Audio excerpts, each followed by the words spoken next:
এবং নির্বাচন করার পর আমরা এই ডালটা কিছু অংশ রাখার পর এরকম আমরা কেটে দেব। এবং আমরা এই আমরা আগে কেটে দিয়েছিলাম, এই আগে কেটে দিয়েছিলাম, আগে ছেড়ে গেছে, যার ফলে আমরা এখন এই ডালটি দিয়ে আমরা আমাদের কাজ করব, তাহলে কিন্তু আমাদের কলমটি সবার সমান থাকবে। তার জন্য ডালটি দিয়ে ডালটি মাথা কাটার পর একটা সময় অপেক্ষা করব এগুলো সারানোর জন্য। সেখানে আমরা সাইড দিয়ে করার জন্য আমরা এভাবে একসাথে কাটতে পারবো।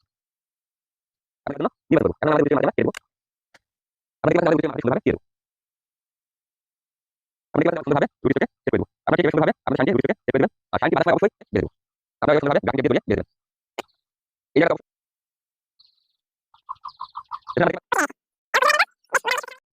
হ্যালো ফ্রেন্ড, আমি মুনমুন হোসেন আর আপনারা দেখছেন আপনাদের প্রিয় চ্যানেল গ্রাফটিং গার্ডেন। দেশ এবং দেশের বাইরে যে যেখান থেকে আজকের এই ভিডিও দেখছেন সবাইকে অনেক অনেক শুভেচ্ছা এবং অভিনন্দন। ফ্রেন্ড, এখন আমাদের আম গাছে কিন্তু অধিকাংশ গাছে কিন্তু প্রচুর প্রচুর মুকুল এসছে। আর এই সময় কিন্তু গাছে কলম করার জন্য শাইন সংগ্রহ করা অত্যন্ত কষ্টকর। আর তাই বলে কি আমরা আমাদের আম গাছের কলম করব না? অবশ্যই করব। তো ফ্রেন্ড, আজকের ভিডিওতে আমি আপনার সাথে শেয়ার করব কিভাবে আপনারা সায়ন ছাড়াও আম গাছের কলম করবেন। তাহলে বুঝতেই পাচ্ছেন কতটা ইন্টারেস্টিং একটা ভিডিও এখন আমি আপনাদের সাথে শেয়ার করতে যাচ্ছি। তাহলে চলুন শুরু করি আজকের মূল ভিডিও। তো ফ্রেন্ড, আপনারা দেখতে পাচ্ছেন যে এই গাছটাতেও কিন্তু অলরেডি মুকুল এসছে এবং মুকুল গুটিতে পরিণত হয়েছে। তো ফ্রেন্ড, আজকে আমরা এই কলমটি করার জন্য সর্বপ্রথম যে কাজটি করব আর সেটা হচ্ছে আমরা এই যে এই ধরনের একটা ডালকে আমরা নির্বাচন করব এবং নির্বাচন করার পর আমরা এই ডালটার কিছুটা অংশ রাখার পর এরকম আগার থেকে আমরা কেটে দেব। এই যে এইভাবে আপনারা কেটে দেবেন এবং পাতাগুলো সুন্দরভাবে এই ডাল থেকে কেটে দেবেন।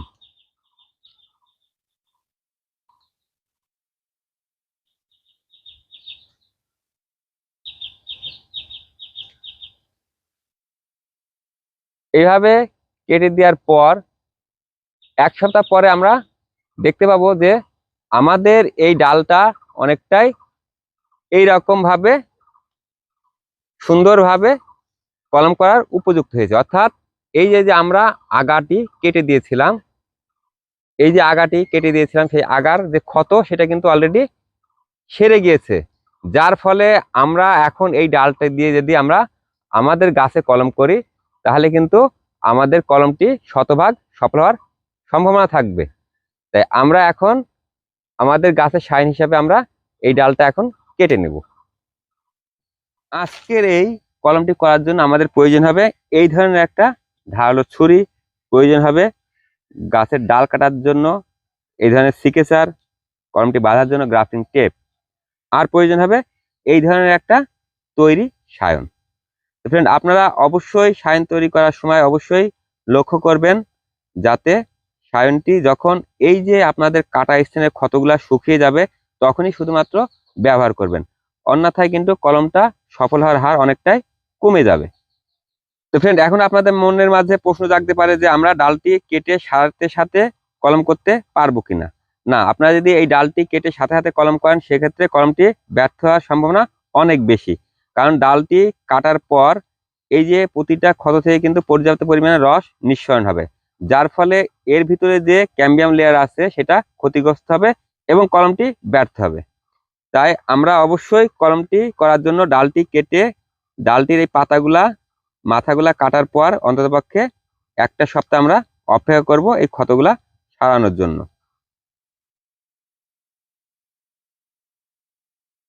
তো ফ্রেন্ড, এখন আমরা আমাদের শাইনটি রেডি করব আমাদের কলমটি করার জন্য। আপনারা ঠিক এইভাবে সুন্দরভাবে এক পোষে কাটার চেষ্টা করবেন।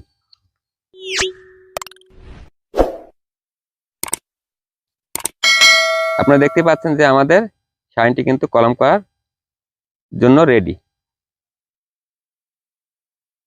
তো ফ্রেন্ড, এখন আমরা আমাদের এই চারা আম গাছটির একটা নির্দিষ্ট স্থানে কাটবো, অর্থাৎ যেখানটাতে আমরা দেখব আমাদের গাছের রংটি অনেকটাই হালকা বাদামি রং ধারণ করেছে, সেই জায়গাটা আমরা কলম করার জন্য বেছে নেব।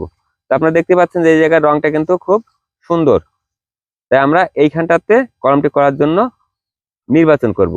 এখন আমরা আমাদের রুট স্টিকের মাথাটি আমরা কেটে দেব। আপনারা দেখতেই পাচ্ছেন যে আমাদের রুট স্টিকের মাথাটি কিন্তু কাটা হয়ে গিয়েছে।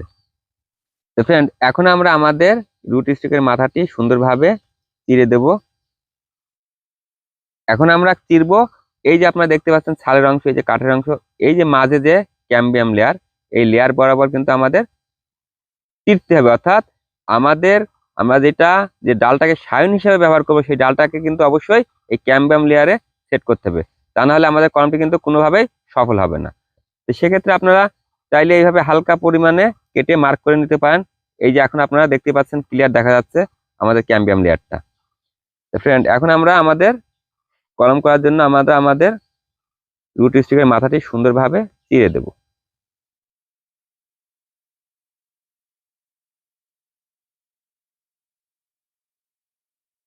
আপনারা দেখতে পাচ্ছেন যে আমাদের রুট স্টিকের মাথাটি চিরার কাজ হয়ে গিয়েছে। আপনারা ভালো করে লক্ষ্য করে দেখতে পাবেন যে এখানে আমাদের ক্যাম্বিয়াম লেয়ারটা কিন্তু খুব সুন্দর।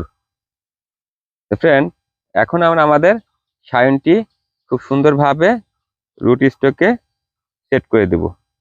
আপনারা ঠিক এভাবে সুন্দরভাবে আপনাদের সায়নটি রুট স্টকে সেট করে দিবেন। আর সায়নটি বাঁধার সময় অবশ্যই একটা পাশ মিল করে বাঁধবেন, যদি এই সায়ন আর রুট স্টকের ডায়ামিটার এক না হয়। ফ্রেন্ড, এখন আমরা আমাদের কলমটি গ্রাফটিং টেপ দিয়ে সুন্দরভাবে জড়িয়ে বেঁধে দেব। আপনারা এভাবে সুন্দরভাবে গ্রাফটিং টেপ দিয়ে জড়িয়ে বেঁধে দেবেন।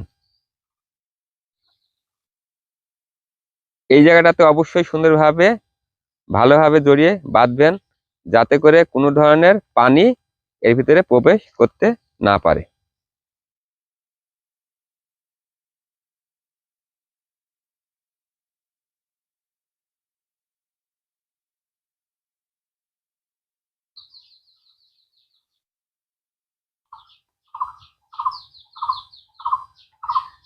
তো ফ্রেন্ড, আপনারা দেখতে পাচ্ছেন যে আমাদের কলমটি গ্রাফটিং টেপ দিয়ে খুব সুন্দরভাবে জড়িয়ে বাঁধার কাজ শেষ। এখন আমরা এটাকে হালকা ছায়াযুক্ত স্থানে 15 থেকে 20 দিন রাখবো। আর আমাদের কলমটি যদি সফল হয় তাহলে 20 থেকে 25 দিনের ভিতরে কিন্তু আমরা এই সমস্ত জায়গায় আমরা কুশি দেখতে পাবো। আর ফ্রেন্ড, সেই সময় পর্যন্ত আমাদের গাছটাতে পর্যাপ্ত পরিমাণে পানি সরবরাহ করতে হবে এবং আমাদের লক্ষ্য রাখতে হবে যেন এই কুশিগুলা বের হওয়ার পর কুশিগুলা কোনোভাবেই ক্ষতিগ্রস্ত না হয়। তো ফ্রেন্ড, এখন আমি আপনাদের দেখাবো এই 15 থেকে 20 দিন পর আপনাদের আম গাছের কলমটি যদি সফল হয় তাহলে এর থেকে কি ধরনের কুশি আপনারা দেখতে পাবেন, আর যে কলমটি আমি পূর্বে করে রেখেছি। তো ফ্রেন্ড, এই যে গাছটা আপনারা দেখতে পাচ্ছেন, এই গাছটার কলম করার বয়স আজকে প্রায় 27 দিন।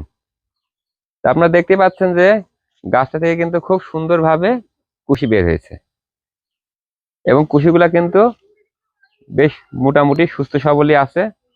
তো ফ্রেন্ড, আপনারাও যদি সঠিকভাবে আপনাদের আম গাছে কলম করতে পারেন তাহলে আশা করি আপনাদের আম গাছেও কিন্তু এই ধরনের সুস্থ সবল কুশি আপনারা দেখতে পাবেন। তো ফ্রেন্ড, অবশ্যই আপনারা এই দেখানো পদ্ধতিতে সঠিকভাবে এই কলমটি করার চেষ্টা করবেন।